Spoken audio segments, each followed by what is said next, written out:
예배에 나오신 여러분에게 세상이 줄 수 없는 그러한 참된 평안과 기쁨이 충만하시기를 주님의 이름으로 축원합니다.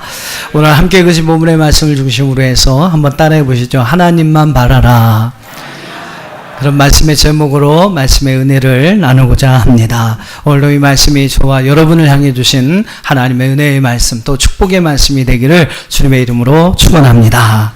자, 1절부터 7절 말씀, 그리고 또 8절부터 이제 나머지 12절 말씀, 이렇게 두 부분으로 나눌 텐데요.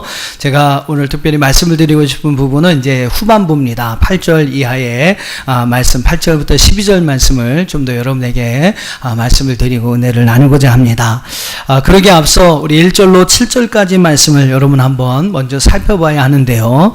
1절로 7절 말씀 속에서 시편의 저자 다윗은요, 반복적으로 이 중요한 고백을 하나님 앞에 드리고 있습니다.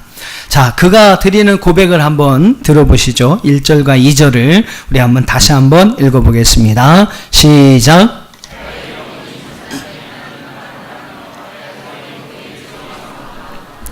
오직 그만이 나의 반석이시요 나의 구원이시요 나의 요새이시니 내가 크게 흔들리지 아니하리로다. 할렐루야. 자, 이와 똑같은 고백이 5절과 6절 말씀에 이어져서 나오고 있습니다. 다시 한번 5절과 6절을 읽어보겠습니다. 시작. 나의 영혼아 잠잠히 하나님만 바라라. 물은 나의 소망이 그로부터 나오는도다.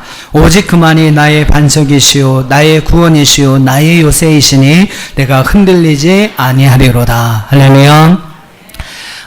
뭐 거의 같습니다. 좀 다른 게 있다면 어떤 게 다를까요? 1절에서는 구원, 나의 구원이 그에게서 나온다라고 고백했고 5절 말씀에서는 나의 소망이 그에게 있다라고 이야기를 합니다.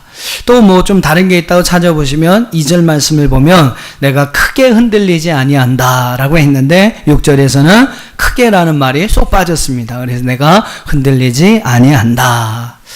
오늘 다윗의 고백이 여러분 내용이 어떤 것입니까? 그는 어떠한 상황, 어떠한 환경, 어떠한 여건 속에서도 잠잠히 하나님만 바라보겠다. 하나님을 향한 믿음 가지고 살겠다. 하나님이 나의 구원이시고 하나님에게만 나의 소망이 있으니 그분만을 의지하겠다. 믿음으로 그분만을 바라보겠다. 이것이 여러분 바로 다윗의 고백이었습니다. 얼마나 여러분 멋있는 고백입니까? 오늘 저와 여러분의 입술에서도 이런 다윗과 같은 고백이 있기를 주의 이름으로 축원합니다. 나는 어떤 상황, 어떤 환경, 어떤 여건 속에서도 하나님만 바라보겠다. 믿음으로 하나님만을 의지하며 살겠다. 오늘 평생 여러분 이 고백으로 살아갈 수 있는 저와 여러분 되기를 주님의 이름으로 축원합니다. 다윗의 때에도 여러분 그랬습니다. 3절과 4절 말씀 보면 다윗이 그렇게 하나님을 바라보겠다고 고백을 했습니다만 그렇게 하지 못하도록 방해하는 적들이 많이 있었다라는 거예요. 그런 여러 가지 어려움들이 다윗에게 많이 있었다라는 겁니다. 오늘날 여러분 우리의 상황에도 마찬가지예요. 우리가 하나님을 바라보며 살겠다. 믿음으로 하나님만을 의지하며 살겠다라고 고백하지만 그렇게 하지 못하도록 방해하는 요소들이 우리의 주변에는 너무나 많이 있다는 것입니다.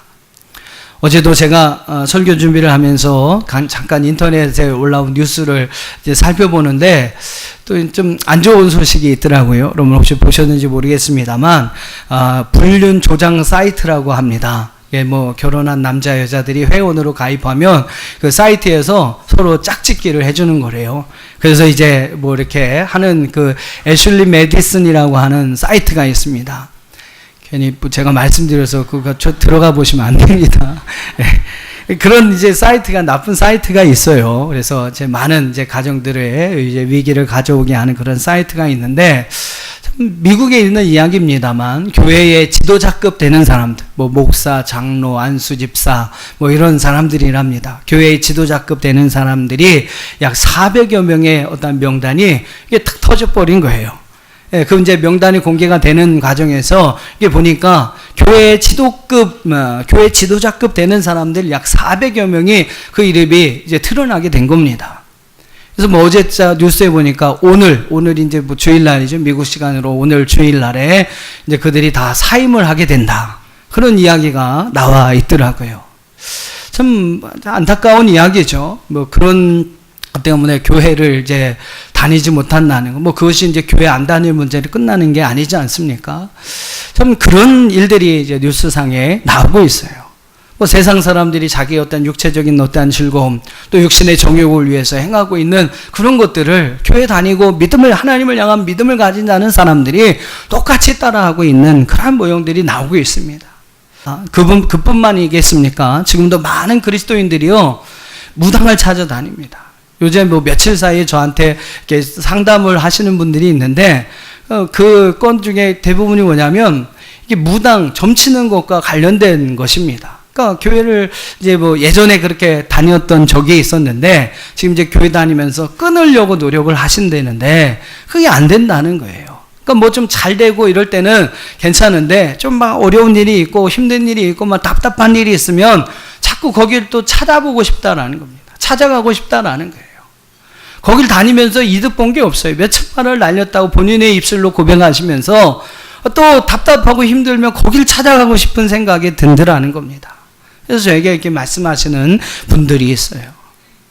좀 모르겠어요. 왜 그런 데를 찾아가시나. 여러분 뭐 문제 가지고 무당한테 가면 다 해결해 줍니까? 보통 그렇죠. 여러분이 A입니까? B입니까? 이 알기 위해서 이걸 해야 됩니까? 저걸 해야 합니까? 일로 가야 합니까? 절로 가야 합니까? 그걸 알기 위해서 점치러 갑니다. 솔직히 점치러 가요. 그럼 무당이 이렇게 막 쌀도 굴리고 막 부채도 폈다가 이렇게 했다가 하면 A가 좋겠군. A로 가. 그럽니다.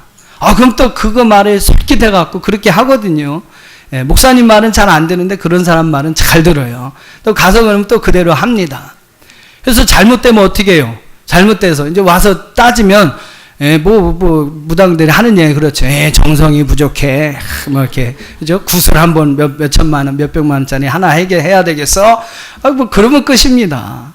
근데 그걸 원하는지 모르겠어요. A냐, B냐, 뭐 여러분 그걸 원하는지 모르겠지만 성경에 나오는 제사장의 판결은 다릅니다. 뭐 여러분 점쟁이든 A인지 B인지 알려주시는지 모르겠지만 제사장의 판결은 달라요. 제사장의 그 가슴에는 흉패가 있습니다. 판결 흉패가 있고 그 안에 우림이라는 하고 둘림이라는 돌이 들어 있습니다. 재판장도 그걸 가지고 판결을 해요. 자기가 판단하기 어려울 때는 그걸 가지고 판결을 합니다. 근데 제사장의 판결은 달라요. 우림을 뽑았다 그래서 A, 또 둘림을 뽑았다 그래서 B, 이런 판결이 아닙니다. 그 우림과 둘림을 통해서 제사장이 판결하는 방법은 이런 거예요. 뭐냐면 이렇게 돌을 뽑아요. 그래서 우림이란 돌을 뽑혔습니다. 우림이란 말은 빛이라는 뜻이거든요. 그럼 제사장은 그 돌을 의지하여 온 사람에게 선포하는 거예요. 하나님은 빛이십니다. 당신의 그 모든 길을 하나님께서 빛으로 인도하실 것입니다. A입니다. 일로 가세요. 이게 아니라 여호와 하나님 빛이십니다. 당신을 빛 가운데로 인도하실 것입니다. 라고 선포해 주는 겁니다. 또 둘림이란 돌을 이렇게 뽑았어요. 둘림이란 돌은 완전하다라는 뜻이에요. 그럼 제사장은 그 사람에게 선포합니다. 하나님의 뜻은 완전합니다. 하나님의 계획은 완전합니다. 그 하나님의 계획이 당신과 함께 하기를 원합니다. 그리고 여러분 그 사람에게 믿음을 심어주는 거예요. 여러분 A든 B든 어느 길을 선택해도 우리는 상관없습니다. 그 길 가운데 하나님이 함께 계신다면, 빛이신 하나님께서 함께 계신다면, 또 완전하신 전능하신 하나님께서 함께 계신다면 A를 가든 B를 가든 문제가 없는 것이죠. 근데 여러분 우리는 그런 믿음을 가지고 살아야 할 그리스도인인 기독교인인데도 불구하고 자꾸 A인지 B인지 물으면서 다니는 거예요. 그러니까 여러분 상관없어요. A를 가든 B를 가든 상관없습니다. 중요한 건 뭐예요? 거기에 하나님의 뜻이 있느냐? 거기에 우리 하나님께서 함께 하시느냐? 여러분 하나님이 함께 하시고 하나님의 뜻이 있는 길이라면 거기는요 안 될 수가 없는 거예요. 잘못될 수가 없는 것입니다. 여러분 우리는 그것을 먼저 묻는 거예요. 그것을 찾는 것이 바로 여러분 더 중요하다라는 겁니다. 하여튼 그렇게 해서 여러분 기독교적인 어떠한 이 판결을 하고 여러분 이렇게 말씀드리는 거하고 무당이 점치는 거하고는 분명히 달라요. 분명히 다릅니다. 근데 많은 분들이 그걸 원하는 거죠. A입니까? B입니까? 어느 학교를 써야 할까요? 이 학교를 써야 될까요? 저 학교를 써야 될까요? 그걸 알기 위해 이렇게 해야 될까요? 저렇게 해야 될까요? 그래서 여러분 무당들을 찾아갑니다. 그래서 점치는 것을 행합니다. 근데 여러분 그 일이 얼마나 잘못되는지 한번 알려드릴까요? 레위기서 20장 6절을 한번 보세요. 레위기서 20장 6절 한번 화면을 통해서 한번 보겠습니다. 시작.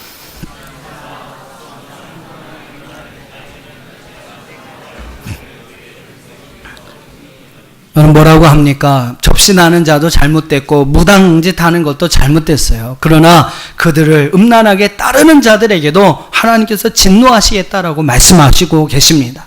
그리고 그의 백성들 가운데 끊어버리겠다라고 말씀하고 있어요. 당시 여러분 공동체에서 끊어진다는 것은 생명을 잃는 것과 마찬가지입니다. 하나님은 접신한 자, 무당, 박수무당을 따르는 자에게도 그런 진노를 내리겠다라고 말씀하고 있어요. 그러니까 여러분 얼마나 우리가 경계할 일입니까? 오늘 우리가 하나님만 바라보고 믿음으로 하나님 앞에 서기를 원하지만 이렇게 여러분 세상에 많은 것, 그 외에 여러 가지 많은 것이 있겠습니다만 그런 것들이 바로 우리의 모든 것을 하나님을 의지하고 하나님을 바라보는데 방해 요소가 되고 있다라는 겁니다. 사랑하는 성도 여러분, 이러한 여러 가지 방해 요소들이 있지만 우리는 그럼에도 불구하고 이러한 세상 속에서 하나님만을 바라보고 하나님만을 믿고 의지하는 성도들이 되어야 할 줄로 믿습니다. 자, 그렇다면 어떤 것이 잠잠히 하나님만을 바라보는 믿음, 하나님을 바라보는 신앙일까요? 이어지는 8절 말씀부터 12절 말씀까지 보시면 다윗은 하나님만을 바라보며 살아가는 우리의 신앙의 세 가지 모습을 우리에게 말씀하고 있습니다. 자, 무엇이 잠잠히 하나님만을 바라보는 신앙의 모습일까요? 첫째로 여러분 8절의 말씀을 보시면, 8절의 말씀 보시면 잠잠히 하나님만을 바라보는 신앙을 위해서 우리는 무엇보다 하나님을 의지해야 한다라고 말씀하고 있습니다. 즉 하나님을 의지하는 것, 여러분 그것이 바로 잠잠히 하나님만을 바라보는 우리의 신앙의 모습이라는 거죠. 8절 말씀을 여러분 한번 같이 읽어보겠습니다. 8절입니다. 시작.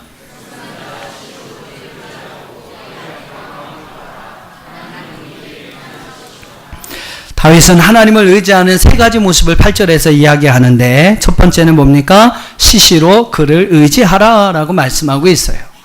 시시로라는 말은 이제 베칼 에트라고 하는 그러한 단어 있는데 항상이라는 단어 뜻입니다. 항상 그를 의지하라. 좀 더 구체적으로 얘기하면 역경 중에서나 순경 중에서나 변함없이 하나님을 의지하라라는 말이 시시로라는 말이에요. 데살로니가전서 5장 16절 18절 보면 여러분 잘 아시는 말씀 있죠? 항상 기뻐하라. 쉬지 말고 기도하라. 범사에 감사하라. 여러분 이 말씀의 의미가 무엇입니까? 기뻐할 수 없을 때도 기뻐하라. 기도할 수 없는 그 어떠한 상황과 순간에서도 기도하라. 감사할 수 없는 여건, 환경 속에서도 하나님께 감사하라. 이것이 여러분 항상 기뻐하는 것이고 쉬지 말고 기도하는 것이고 범사에 감사하는 것이라는 겁니다. 그러니까 항상 쉬지 말고 범사에라는 그 같은 말로서 오늘 8절의 말씀에 다윗은요 시시로라는 그러한 단어를 쓰고 있습니다. 평탄할 때, 여러분 행복할 때도 하나님을 의지해야 하지만 역경이나 환난이나 어려움이나 고난이 있어도 우리는 변함없이 그분을 믿고 신뢰해야 한다라는 거예요. 그것이 여러분 다윗가 말하는 시시로 하나님을 의지하라라는 말입니다. 우리는 형통할 때는 또 모든 일을 잘 될 때는 하나님을 믿고 신뢰하기가 쉽죠. 그때 보면 우리의 믿음이 큰지 작은지 별로 표시가 안 납니다. 근데 중요한 건 뭐예요? 역경이 오고 시험이 오고 어려움이 오고 삶의 문제가 오면요. 그때 우리의 믿음의 표시가 나는 겁니다. 그때 여러분 믿음의 큰 분은 그래도 불구하고 하나님을 의지하는 거예요. 그래도 불구하고 그래도 변함없이 하나님 믿고 하나님을 의지하더라라는 겁니다. 근데 그때 여러분 믿음이 작은 사람들은 그때 넘어지는 거예요. 그러면서 조금만 어려움이 와도 불평하고 원망하는 그러한 삶을 살아가게 되더라라는 겁니다. 우리는 시시로 항상 어려움이 있어도 또한 어떤 고난이 있어도 문제가 있어도 하나님을 믿고 의지하는 자가 되어야 할 줄로 믿습니다. 또 중간에 보면 뭐라고 그랬어요? 그의 앞에 마음을 토하라라고 말씀하고 있습니다. 토하다, 쉐파크라고 하는 단어인데 이것은 여러분 물을 이렇게 쫙 담아가지고 물을 확 던지는 거, 쏟아붓는 그러한 뜻을 의미합니다. 그러니까 우리가 어떻습니까? 하나님 앞에 우리의 마음에 있는 여러 가지 소원들, 우리가 가지고 있는 여러 가지 기도의 제목들을 하나님 앞에 쏟아부어라라는 거예요. 쉽게 얘기하면 여러분 기도하라는 것입니다. 기도로 여러분 마음에 있는 소원들, 여러분의 마음에 있는 기도의 제목들을 하나님 앞에 쏟아놓으라라는 거예요. 그것이 여러분 하나님을 의지하는 것이라는 겁니다. 하나님을 의지하는 자의 가장 정직한 표현이 무엇일까요? 그것은 바로 기도하는 것입니다. 정말로 여러분이 하나님을 믿고 하나님을 의지하고 하나님을 신뢰하는 자라면 그 사람은 하나님 앞에 기도하는 사람이 되어야 합니다. 여러분이 정말로 하나님을 믿고 의지한다고 하면서 기도하지 않는다면요, 그건 가짜예요. 그건 잘못된 거예요. 입으로만 말로만 하나님을 믿고 신뢰하는 것이지 실제로 여러분이 기도하지 않는다면, 기도의 자리에 있지 않는다면 그건 하나님을 의지하는 자가 아니라는 사실입니다. 여러분 어떻습니까? 기도의 자리를 지키고 계십니까? 기도의 자리에 여러분 서 있습니까? 새벽 시간에 이렇게 보면 이제 각자 앉아서 기도하시는 자리들이 있어요. 그 자리가 거의 이렇게 변함이 없습니다. 그 자리를 이렇게 지켜서 앉아서 기도하는 성도님들 보면 제 마음이 좀 편안해요. 그냥 편안합니다. 그냥 기도하시는 그 모습만 봐도 좋습니다. 기도해야 할 자리가 이제 매일매일 이렇게 채워지는 성도님들 보면 제 마음이 안심이 돼요. 비록 그분이 뭐 여러 가지 어려움이 있고 삶에 여러 가지 문제가 있다 할지라도 전혀 마음에 불안함이 없습니다. 왜요? 기도의 자리를 지키고 있기 때문입니다. 근데 이제 목회를 하면서 느끼는 것은 뭐냐면, 문제는 뭐냐면요, 기도해야 할 분이 기도의 자리에 없는 거예요. 기도의 자리를 지켜야 할 분이 기도의 자리에 없으면 그냥 그때는 불안합니다. 제 마음이 불안해요. 아버님 그분이 뭐 삶이 형통하고 잘 되는 것처럼 보여도 그냥 불안합니다. 그래서 뭐 이제 제가 중보한다고 이제 옆에서 이제 힘차게 힘주어서 기도한다고 이야기하지만 그래도 제 마음에 뭐 확신이나 평안이 잘 오지 않습니다. 그냥 그런 분들이 많으면 이 목회가 참 피곤하고 힘들어요. 목회가 여러분 뭐 다른 게 아니더라고요. 제가 이제 한 15년 짬밥 이렇게 먹어보니까 아하, 목회가 이런 거구나. 뭐 다른 게 여러분 뭐 목회가 아닙니다. 성도들이 늘 기도의 자리를 지키면서 정말로 하나님을 이렇게 의지하고 하나님 붙들면서 믿음으로 살아갈 때 그냥 평안해요. 아, 그런 분들 보면서 감사가 나옵니다. 그게 이제 목회가 평안한 거예요.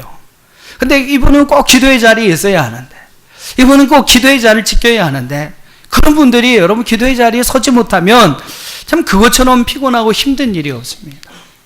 목회가 여러분 뭐 다른 게 아니에요. 여러분 제가 목회를 잘할수록 도와주시려면 뭐 이렇게 뭐 책 사보시라고 돈 주시고 뭐 이런 것도 그렇게 뭐 하는 것도 감사한 일이지만, 기도의 자리를 잘 지켜주시는 것이 어떻게 보면 제 목회의 자리를 지켜주시는 것이고 목회자의 마음을 좀 행복하게 해주는 비결이라는 거예요. 사랑하는 성도 여러분, 여러분의 기도의 자리, 꼭 여러분이 있어야 할 그 기도의 자리에서 기도의 분량을 채울 수 있는 여러분들이 되기를 주의 이름으로 축원합니다. 그 기도의 자리에 나와서 여러분의 마음을 하나님께 막 쏟아 부으세요. 그럼 하나님께서 여러분의 기도를 들으시고 여러분의 가장 아름다운 응답으로 함께하여 주실 줄로 믿습니다. 하나님 앞에 나와 그 마음을 하나님 앞에 토하는 자, 바로 그 사람이 하나님을 바라보는 바른 믿음과 신앙의 삶을 살아가게 된다는 거예요. 또 다윗이 8절 마지막에 뭐라고 그랬습니까? 한번 따라해 보시죠. 하나님은 우리의 피난처시로다. 할렐루야. 이것이 여러분 다윗의 고백이었습니다. 하나님은 나의 피난처이시다. 다윗은요, 오늘 우리가 하나님을 절적으로 신뢰해야 하는 이유에 대해서 우리에게 말씀하고 있어요. 우리가 하나님만을 전적으로 믿고 신뢰하고 의지하는 이유가 무엇이냐? 그것은 하나님은 우리의 피난처이시기 때문이다. 우리도요, 이 다윗과 같은 이 믿음을 가지고 하나님 앞에 나와 기도해야 하고 또 그 믿음을 가지고 하나님을 믿고 의지하는 자가 되어야 할 줄로 믿습니다. 이 시대 여러분, 우리의 유일한 피난처는 여호와 하나님이심을 아셔야 합니다. 뭐 이제 그가 이 다윗을 여러분 한번 생각해 보세요. 그는 이제 왕으로 기름 부음을 받으면서 큰 어려움들이 옵니다. 왜냐하면 지금 사울이 왕의 자리에 있거든요. 근데 다윗이 기름 부음을 통해서 왕이 되었다는 사실을 알게 된 다음에 이 사울이 다윗을 잡아 죽이려고 합니다. 사울은요, 이스라엘의 왕이에요. 사울의 그늘 아래서 다윗은 피할 곳이 없었습니다. 그럼에도 불구하고 여러분, 다윗이 하나님을 의지할 때 하나님께서 그를 도와주지 않습니까? 때때로 어떤 사람들을 보내어서 그를 도와줍니다. 또 동굴에 있을 때는요, 막 거미가 와서 거미줄을 착착착착 치면서 하나님께서 그 다윗의 생명을 보호하여 주세요. 그런 여러 가지 일들을 경험하면서 다윗 가운데 생긴 믿음이 있습니다. 아, 여호와 하나님이 나의 피난처시구나. 그 하나님만이 나의 유일한 피난처시구나. 결국 여러분, 이러한 믿음으로 다윗 살았을 때 하나님께서 다윗의 생명을 지켜주셨고 결국 이스라엘의 최고의 왕 다윗을 세워주신 줄로 믿습니다. 피난처 되시는 여호와, 또 하나님의 돌보심과 보호하심이 아니었다면 다윗에게는 불가능한 일이었어요. 하지만 여호와께서 이제 다윗에게 기름을 부어주시고 그의 영원한 피난처가 되어주셨습니다. 오늘 우리도 이 다윗과 같은 믿음을 가지고 정말로 여호와 하나님을 의지하는 그러한 성도들이 되어야 할 줄 믿습니다. 그것이 바로 하나님을 잠잠히 바라보는 우리의 신앙의 모습이라는 거예요. 두 번째로 하나님만을 바라보는 우리의 신앙의 모습이 있습니다. 9절과 10절을 우리 한번 읽어보겠습니다. 본문의 9절과 10절 시작.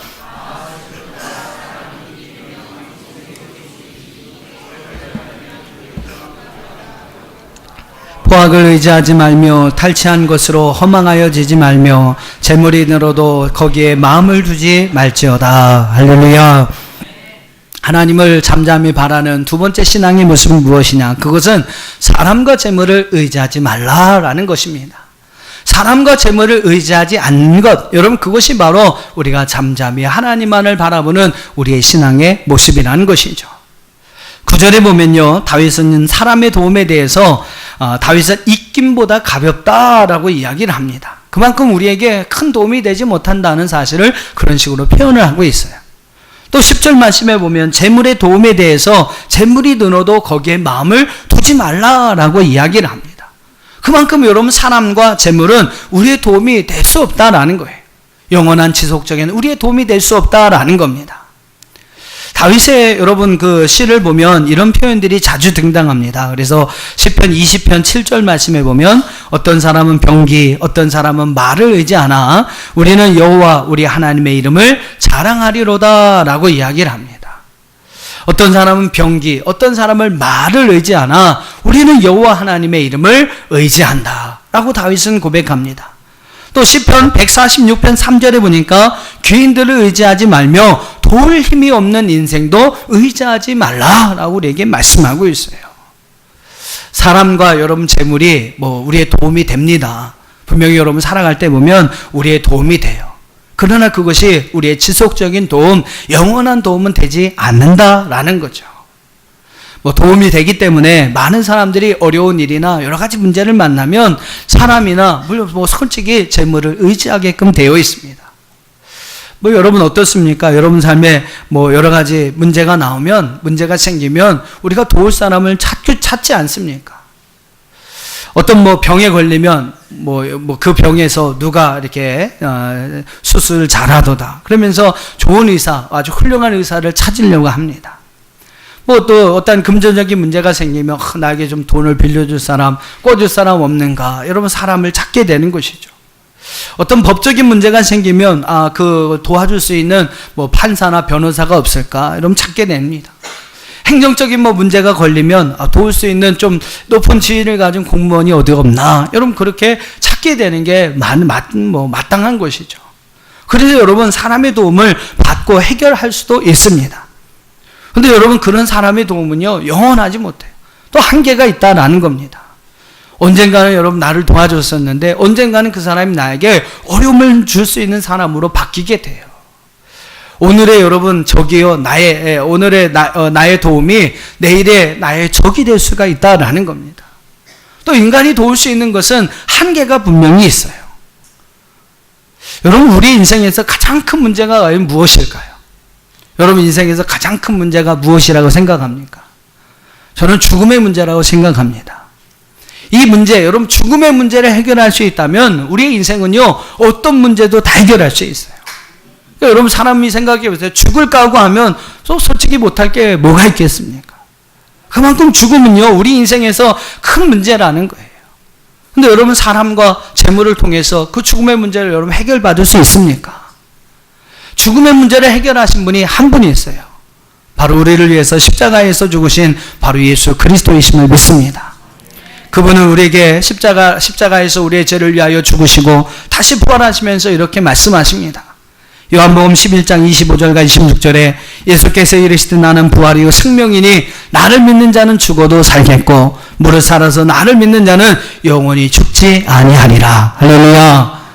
예수님을 믿으면 죽어도 살고요 살아서 믿으면 영원히 죽지 않는 역사가 일어난다라는 것이죠. 바로 여러분 죽음의 문제를 해결하신 분은 바로 하나님이십니다. 예수 그리스도이십니다. 죽음의 문제를 해결할 수 있기 때문에 우리 인생의 어떤 문제든지 주님은 다 해결하실 수 있습니다. 여러분의 인생에 어떤 문제든지 다 가지고 나오세요. 사람은요, 죽음의 문제 해결할 수 없습니다. 물질로 여러분 죽음의 문제 해결할 수 없습니다. 그러나 우리 하나님 앞에 나온다면 여러분 영원한 생명을 얻고 영원히 살게 되는 놀라운 은혜가 주어지게 되는 줄 믿습니다. 전 세계 가장 큰 문제, 죽음의 문제를 해결할 수 있는 분이니까 우리 인생의 어떤 문제를 여러분 해결하지 못하시겠습니까? 사람과 물질의 도움은 유한합니다. 한계가 있습니다. 그러나 죽음도 이기시고 우리의 죽음의 문제까지 해결하신 그 하나님의 도움은, 그 하나님의 여러분 그 인도하심은 우리에게 영원한 줄로 믿습니다. 우리에게 정말로 꼭 필요한 우리의 도움이 되는 줄로 믿습니다. 그래서 여러분 성경은요, 특별히 오늘 본문에서 다윗은요, 사람과 재물을 의지하지 말 것을 우리에게 말씀하고 있습니다. 자, 마지막 세 번째예요. 잠잠히 하나님을 바라보는 믿음은 어떤 믿음일까? 세 번째 11절과 12절에서 다윗은요, 깨닫는 은혜가 있어야 한다고 이야기를 합니다. 잠잠히 여러분 하나님만을 바라보는 그러한 믿음과 신앙의 모습에서 세 번째 모습은 뭐냐면 깨닫는 은혜가 있어야 한다라는 거죠. 자, 11절과 12절을 한번 같이 읽어보겠습니다. 시작.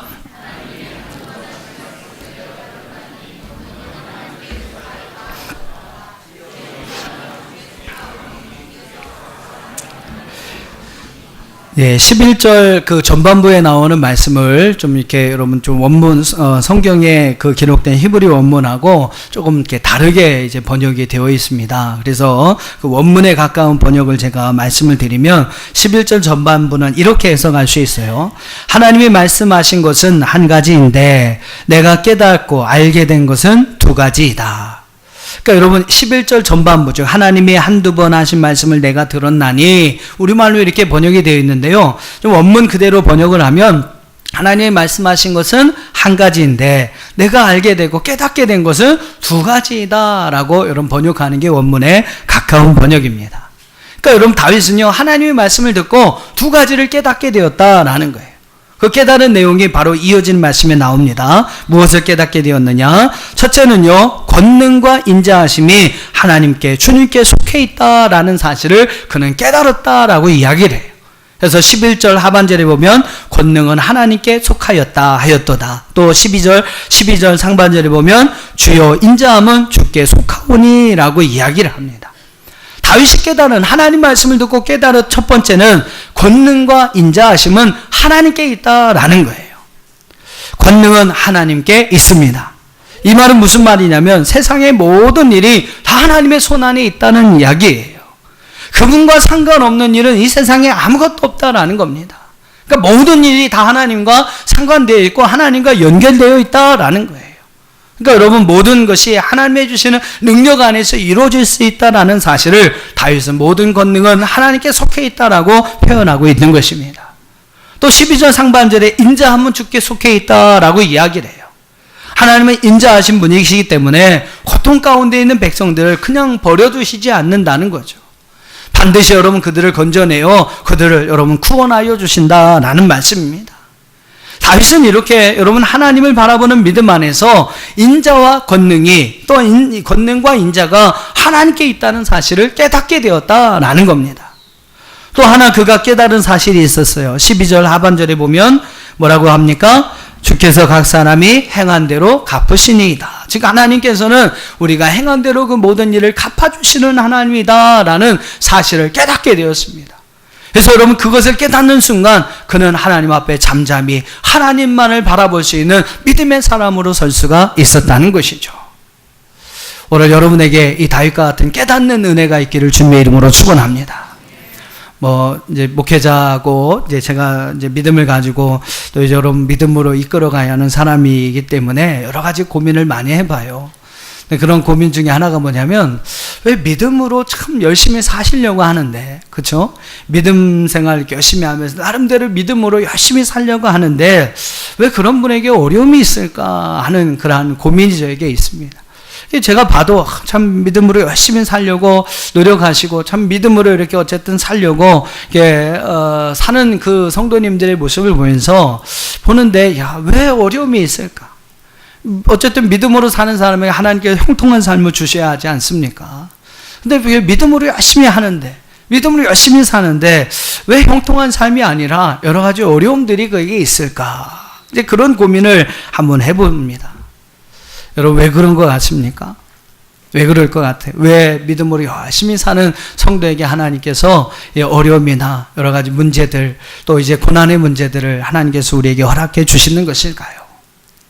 제가 나름대로 고민하면서 이제 내린 결론은 그것입니다. 하나님께서 바로 그 어려움을 통해서 깨닫게 하시려는 은혜를 주신다는 거죠.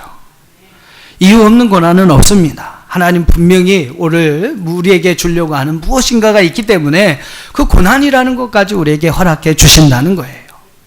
고난에는 여러분 분명한 이유가 있습니다. 괜히 당하는 고난은 없어요. 하나님께서는요, 때로는 그 고난을 통해서 우리의 삶을 돌이키시길 원하는 겁니다. 때로는 여러분 그 고난을 통해서 오늘 우리가 새로운 것을 깨닫고 하나님 앞에 또 믿음으로 다가서기를 원하고 계신다는 거예요. 고난을 통해서 여러분 깨닫는 것이 은혜인 걸 믿습니다. 고난이 없는 것이 여러분 은혜가 아니에요. 저도 이제 인생을 40년 넘게 이제 살다 보니까, 고난이 때로는 우리에게 유익이 되는구나. 때로는 고난이 우리가 참 우리를 어렵게 만들고 힘들게 만들지만 이 고난이 있음으로 인해서 우리에게 유익이 있는 게 있구나라는 것을 분명히 깨닫게 됩니다. 그러니까 여러분, 고난 당하지 않는 게 좋은 게 아니에요. 고난을 당할 때 그 고난을 통해서 하나님 우리에게 주시려는 많은 그 유익을 얻는 것, 유익을 깨닫는 것이 바로 하나님의 은혜요 축복인 줄로 믿습니다. 한번 따라해 보세요. 깨닫는 것이 은혜입니다. 탕자는요, 누가복음 15장에 나오는 탕자 이야기를 보면 그냥 아무것도 모르고 아버지 집을 떠납니다. 아버지 유산을 미리 땡겨 받아가지고요, 세상에 나가서 아버지 품을 떠나 살면, 자기 마음대로 살면 더 잘 살 수 있을 것 같아서 탕자는요, 아버지 집을 떠납니다. 근데 어떻습니까? 세상에 살면서 엄청난 어려움들 많이 당하죠. 갖고 있는 돈 다 날리고요, 가서 이제 막 돼지치기 하면서 살다가 돼지가 먹는 쥐염 열매까지도 먹을 수 없는 그런 상황까지 이 탕자가 이르게 됩니다. 얼마나 많은 어려움들을 당합니까? 근데 여러분, 중요한 사실은 이 탕자가요, 그런 어려움을 당하면서 많은 것을 깨닫게 됩니다. 우리 한번 누가복음을 좀 찾아보실까요? 누가복음 15장 17절에서 19절 말씀을 한번 찾아보겠습니다. 탕자에게 이런 어려움이 없었다면 과연 그가 아버지께로 돌아왔을까요? 탕자에게 이러한 고난이, 어려움이 있었기 때문에 그가 여러분 많은 것을 깨닫고 다시 아버지 집으로 돌아오게 됩니다. 자, 한번 17절로 19절 읽어보겠습니다. 시작. 이에 스스로 돌이켜 이르되 내 아버지에게는 양식이 풍족한 품꾼이 얼마나 많은가. 나는 여기서 주려 죽는구나. 내가 일어나 아버지께 가서 이르기를 아버지, 내가 하늘과 아버지께 죄를 지었사오니 지금부터는 아버지 아리라 일컬음을 감당하지 못하겠나이다. 나를 품꾼의 하나로 보소서 하리라 하고. 아버지의 품을 떠나 있으면서 또 여러 가지 많은 어려움을 당하면서 이 탕자에게 깨닫게 되는 은혜가 있어요. 우리 아버지 품 안에는 품꾼도 평안하고 좋은 것인데 나는 비록 아들로 있었음에도 불구하고 그 자리에 만족하지 못하며 살았구나. 그것을 여러분 깨닫게 되는 거예요. 그리고 여러분, 그는 다시 아버지께로 돌아옵니다. 그리고 자신의 여러분 잃어버렸던 모든 것들을 다시금 회복하게 되죠. 그런 어려움이 없었다면, 여러분이 탕자에게 그런 고난이 없었다면 그런 아버지의 일들을 생각하지 않았을 것입니다. 그러나 여러분, 아버지 품으로 다시 돌아올 수 있었던 은혜를 얻은 것은 바로 여러분 고난이었어요. 탕자의 고난은 오히려 그에게 유익이 되는 고난이었다는 것입니다. 삶 속에 어려움이나 문제가 있다고, 고난이 있다고 원망하거나 불평하지 마세요. 하나님은 그 고난까지도, 그런 우리가 당하는 어려움까지도 우리에게 유익이 되게 하실 수 있는 하나님이심을 믿습니다. 그런 어려움이나 문제, 고난이 있다면 여러분 그것을 주신 이유를 한번 찾아보세요.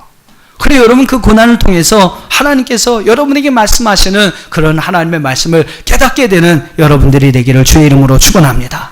그럴 때 우리의 어려움과 여러분 삶의 문제, 고난은요, 오히려 오늘 우리를 하나님 앞으로 더 가까이 하게 하는 우리의 은혜가 될 줄로 믿습니다. 오늘 여러분 다윗은요, 1절로 7절 말씀에서 하나님을 바라보는, 잠잠히 하나님만을 바라보는 자신의 믿음을 고백합니다. 세상에 많은 또 어려움, 자기를 대적하는 그러한 대적과 원수들이 있었지만, 그럼에도 불구하고 다윗은요, 잠잠히 하나님만을 바라보는 믿음으로 살겠다고 고백합니다. 그러면서 여러분 8절부터 12절 말씀에서는 크게 세 가지를 우리에게 말씀하고 있어요. 자, 여러분 다시 한번 정리하면서 말씀을 마무리하겠습니다.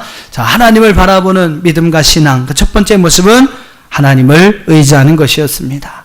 시시로 그를 의지하고 그의 앞에 마음을 토하고 하나님의 우리의 피난처에 있음을 믿어라. 두 번째는 무엇이었습니까? 재물과 사람을 의지하지 말라. 사람과 재물은 우리의 도움이 되지만 일시적인 도움이에요. 진정한 도움, 정말로 우리에게 절대적으로 필요한 도움은 아니라는 것입니다. 그래서 여러분 사람과 재물을 의지하지 말라. 세 번째는 깨닫는 은혜가 있어야 한다. 여러분 삶 속에 정말 이렇게 하나님의 주시는 은혜가, 깨닫는 은혜가 있기를 주의 이름으로 축원합니다. 그래서 여러분 정말로 주님 오시는 그날까지 잠잠히 하나님만을 바라보는 믿음 가지고 신앙 가지고 살아갈 수 있는 저와 여러분이 되기를 주님의 이름으로 축원합니다.